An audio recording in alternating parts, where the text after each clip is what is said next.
Welcome to another video from Dr. Lock. On the bench we have the EFTPOS machine. Now I've got a couple of these, one of which was a spare because we were short on staff and we had one sitting around and we decided to keep it because at any moment we might get somebody else and we might need it. And it's such a hassle to get more of them. But what I wasn't aware of, well, I was kind of aware of it, but I wasn't totally aware of, is actually how much it was costing me. So in this video I'm going to quickly run down what it was actually costing me and the cheaper solution and some other things. Now, these machines are good. One of the reasons I always went with them is because they're from the bank and, you know, they're rock solid. You get a receipt that says St. George and all that sort of stuff. You can also put in their email address and email it to them, the EFTPOS receipt. So if you're doing a payment over the phone where somebody's paying for somebody else for a lockout or something, it's, you know, you can do that and you can send them the EFTPOS receipt. So that was kind of good. Reason I went with the bank is because it always said St. George. You know, a lot of people get a lot more confidence when they're purchasing on different terminals and things when they actually are from the bank.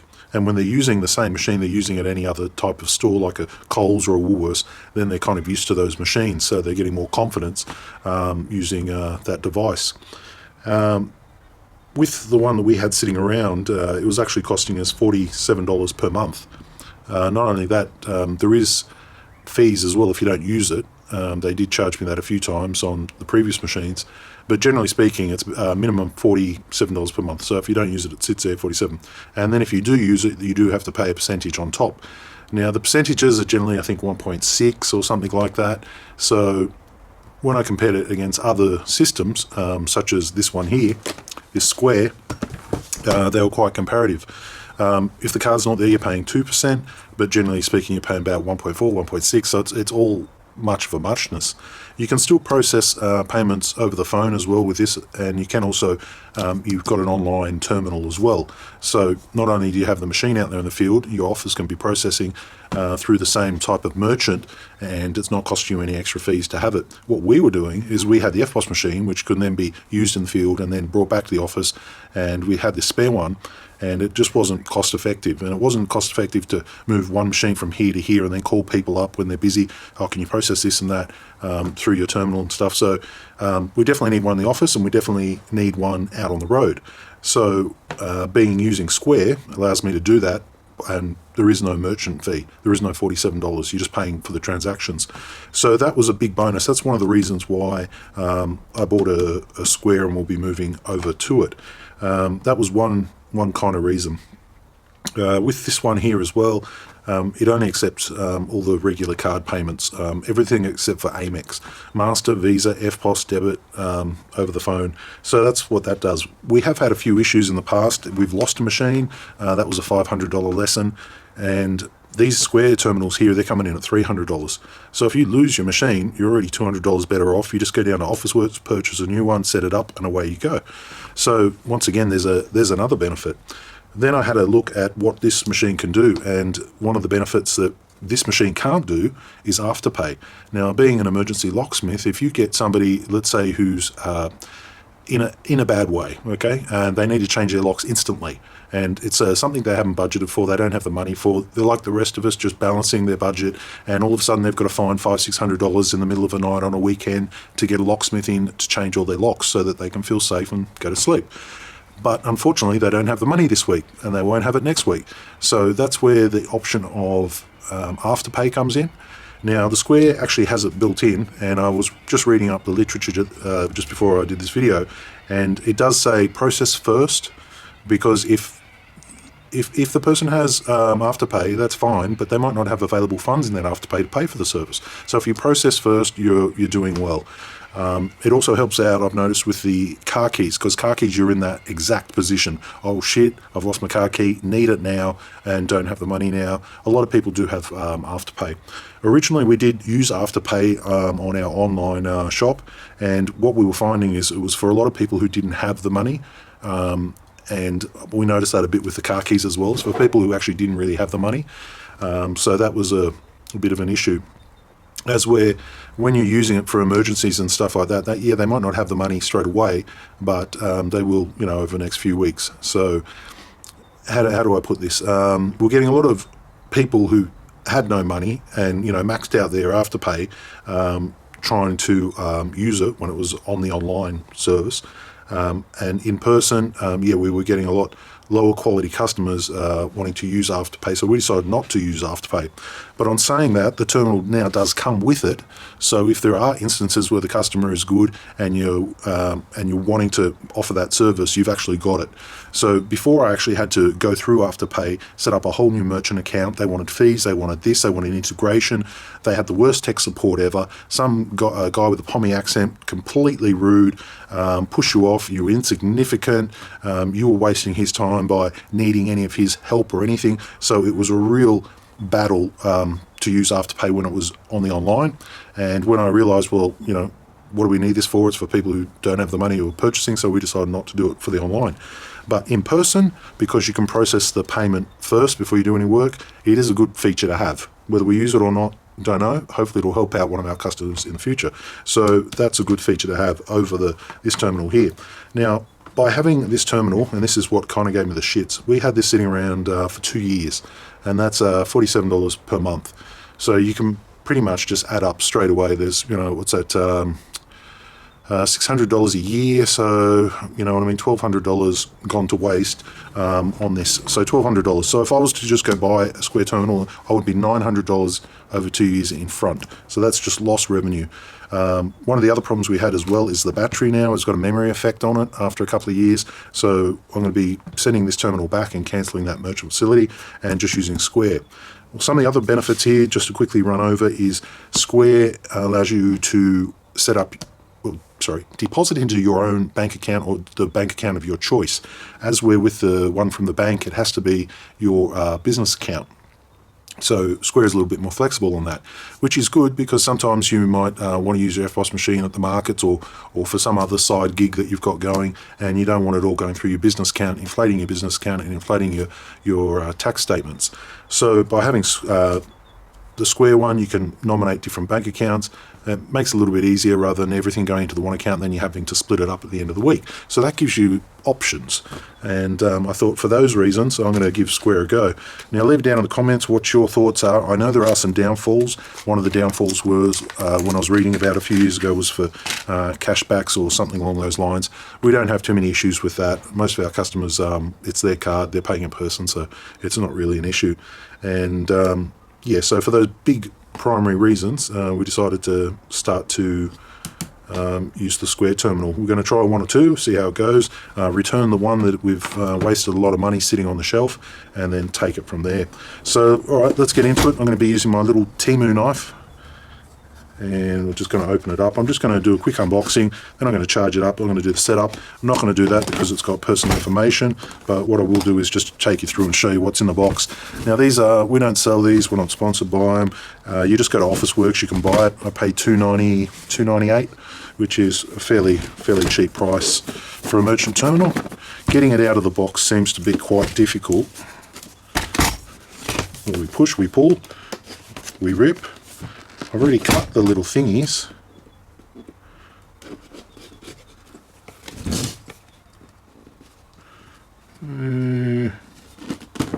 Alright, we had a little bit of it hanging on. So yeah, I can use this, plus I can go online and use it as well to process a credit card while this machine's out in the field. So that's cool. Alright, we've got a box, we've got a machine. It's a little short, stubby machine. Side by side, it's smaller. It's pocket wedge shape, so it goes into your pocket and wedges there.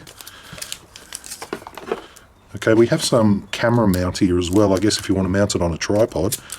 I guess that is the standard configuration for cameras and things like that, which means that your mount's going to be easier.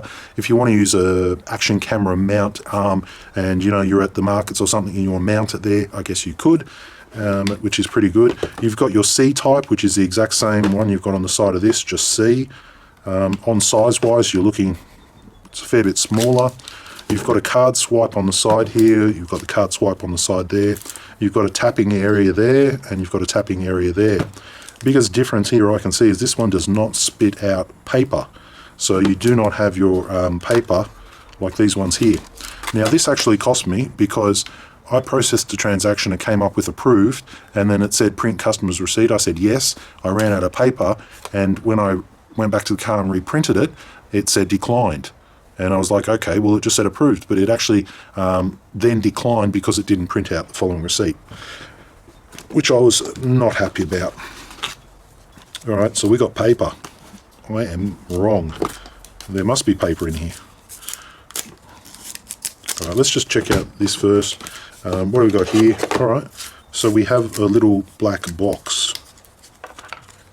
I didn't expect that. We have a power cable. Figure 8 configuration, quite a nice one. So my question is, if I got a terminal, what do I need this black box for? This is, it has power here and it has an output here. This is just a power supply. This whole big thing right here is a power supply. Why couldn't they just give me a USB cord? Why would I need this? The machine was $297. It could have been $250 if they didn't include that, because I could just plug in with my phone charger, right? That's what everyone else is going to do. Okay, I'm guessing that's what it is. Leave it in the comments if I'm getting it wrong. Oop, should have left that on. That's just for the screen. It's not Gorilla Glass, it's just a piece of plastic. Come on. Why so much plastic? Don't they know it's bad for the turtles? Alright, there's our machine there. Little button, one button on the side. We have a little, like a headphone port there. I'm not sure if that's for something. You have an insert here. And I'm getting nothing, alright. So I was doing long hold, I'm getting nothing. Double press hold. 5, 1, 2, 3, 4, 5. Getting nothing. Maybe the battery's flat. Maybe the battery's not even enabled. Alright, let's see if we can just pull it apart here. Ah, okay. That's where the printer goes.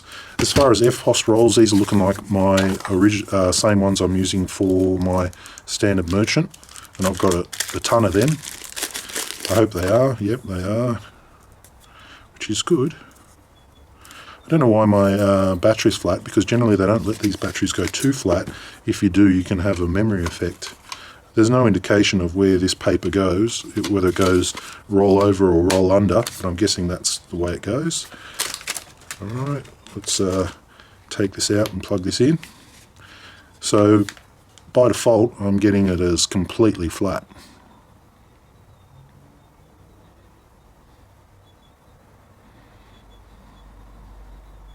And we're getting nothing. I doubt it's DOA. I reckon it must probably just need a stronger charger. Now this charger here is rated to 110 to 240 volts, 1.5 amps. Output is 5 volt at 3 amps.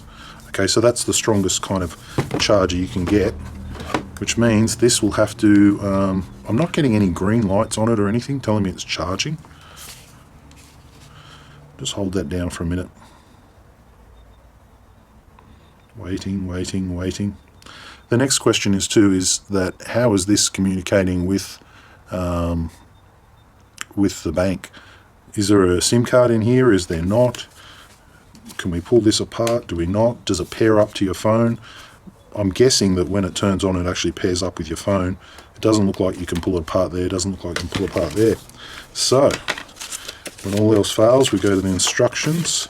Swipe card slot, we covered that. Power adapter, we covered that. Card, the way it goes in, we covered that. Claims warranty, taking payment, lodging, charging the Square, what's in the box, we've done all that. And thanks for choosing Square. We have no instructions on how to turn it on. We have no instructions on how to pair it to Bluetooth or Wi-Fi to get data signal. Rental, Square, point of sale. Okay. Looks like it's a bit of, sniff and find out type thing. Alright, so that's where we're at. I'm going to, well, I've got it on charge at the moment. This charger is only a phone charger. I'm going to go plug it into this one. I'll come back in about 5 minutes, I reckon. Okay, so I've just plugged it into the power. And instantly I'm getting more action from the battery. Yep. I'll do it that way. Unplug, plug in. So instantly I'm kind of getting some indication that it is charging. Going to power up now. Okay, and we will get rid of that plastic. It's just going to create a reflection. You won't be able to see anything. So there we are, all booted up. I heard the machine go forwards, backwards. So this is a 3 amp charger, just for reference. 3 amp, 5 volt. This one here, it's the same C type, but it comes with a dock as well. Not that it's totally needed, but it's the same type of thing. When you're on the dock, you charge pretty quick. When you're on the phone charger, it takes all day. You got your lithium-ion batteries in there. You got your SIM card in there. This one here looks like it has it all built in. I doubt it has a SIM card built in, so it's going to be interesting to see how it's going to go. All right, well, let's do the setup now. Make sure it's in view. Okay, that's probably better. Less reflection. Okay, so where are we? English, United States, English, Australia. That looks good. Next. Terms of use. Accept. Okay, so here you are, Wi-Fi network or Ethernet. So I don't know how you connect Ethernet to this device when there's no port for it, but Ethernet. I'll just go next. Back. Alright, I have to get my phone and plug into it.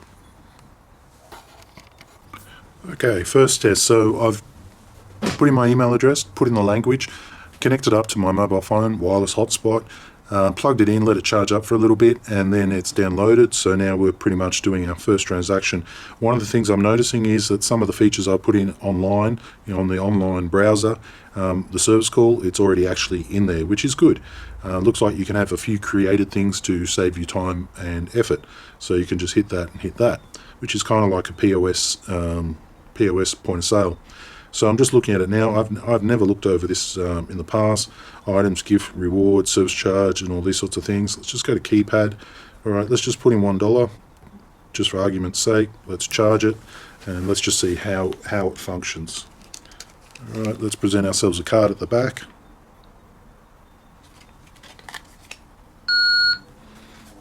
Tapped it over the front of the screen, and bang, we're good. We can email, send it to a text message, print it, or no receipt. So we'll just go no receipt there. Actually, we should have done print. Okay, let's see if we can now print a copy of it.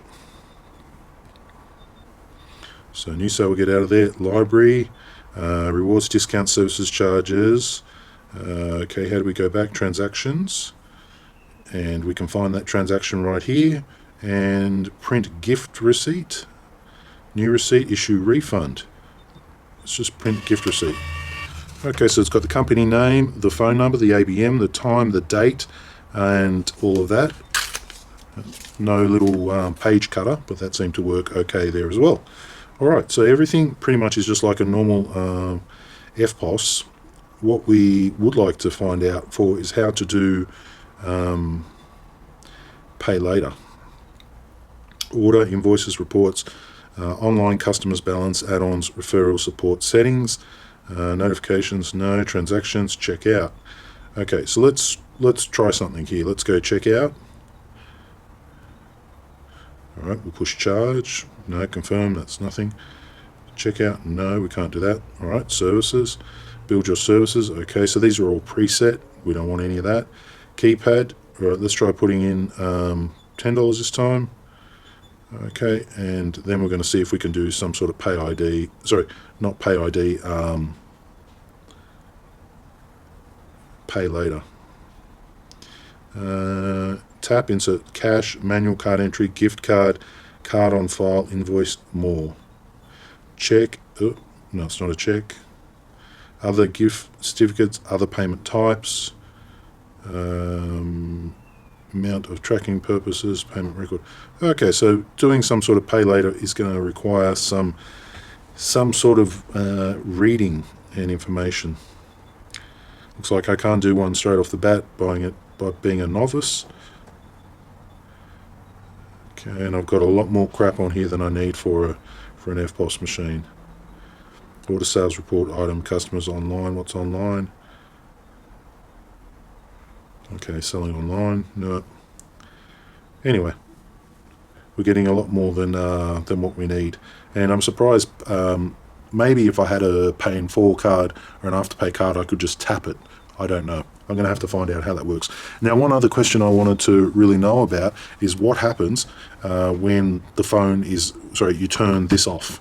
Will this automatically connect to Wi-Fi again, or do I have to log into my phone and then redo it again? So power off, bring this over here, power on. I mean, I've still got Wi-Fi enabled and all the rest. So the question is, will it, are you going to power on? Long press to power on. Okay, the printer makes a little bit of a forwards backwards motion.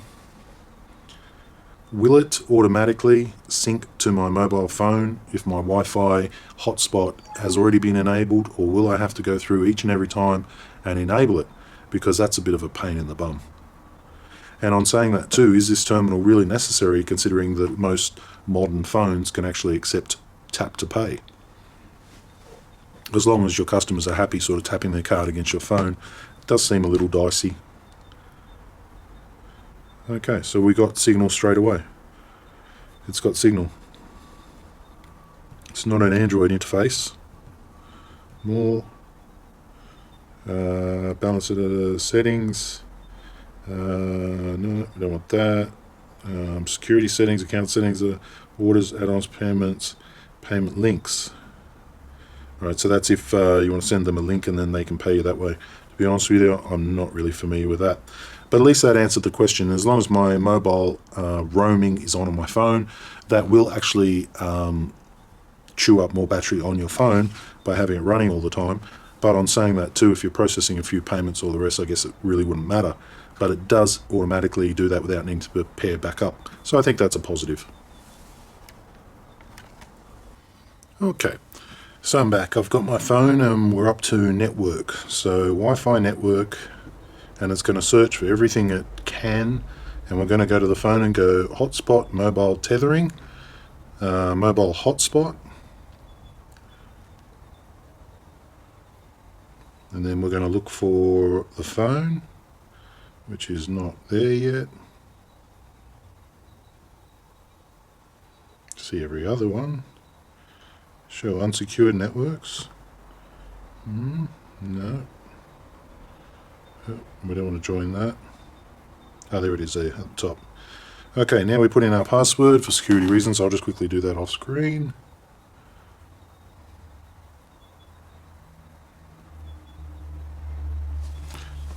Put that back there. I'll put in the password and join. So with the other terminal, it has a SIM card in it, so you'd be using data, so that's probably costing you, an extra $25 per month. This one is not using data in the actual machine. It doesn't have a SIM card, so it's using your mobile phone, which is fine. Most people use a lot of data. Downside to that is there's an extra step involved. On saying that too, you can actually just use your mobile phone instead of using the terminal, I found out. So that means basically you can take a payment without needing this terminal and just do it from your mobile phone. So now for the price of one, we actually have 3 ways to process. We have online, we can process as far as we go to the browser, put the details in manually. 2, we have the phone. So if your machine's gone flat, you've got nothing, you don't want to carry around the machine, you can actually do it from your phone. I'll simulate that. And then thirdly, you've got the EFTPOS terminal, which is just like normal. Okay, so next.